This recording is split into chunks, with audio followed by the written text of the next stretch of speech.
अस्सलाम वालेकुम दोस्तों, क्या हाल खैर है कि नवी ताज़ी है। मैं सर इस वेले एक जंगल च मौजूद सा तो एक दरख्त देखा जिसी गुलदावा ना तो याद किया जाना। यह है गुलदावे ना दरख्त पौधा। यह देखो न किसी सुरख रंग ने फुल निकलते हैं। इस दरख्त है गुलदावा ना। और ये भी जरा जितने अरशट बनने शरबत बनने सीरपां बननियां जिन्हें कि थोड़ा जहा नशे नहीं हाल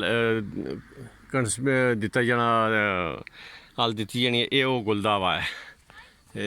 ऐसे करीब तो इसी दिन आप देखो है गुलदावा किंगरीदार पता होना। इस तरह लमोतरा जा 2 इंची चौड़ा तो तकरीबन 2.5 इंची लंबा होना, 1.5 to 2 इंच चौड़ा और लंबा होना। यह वक्ती सी ये फुल निकले और ये सारा बूर लगे इस बूर पर मुझे फुल लग सन सुरख रंग ने फुल हो सन जिसी गुलदावा नाम पर पंसारी को आम मिली जाना। तो जितने शरबत बने सिरपां बनियां उन्होंने सारे इस्तेमाल होना।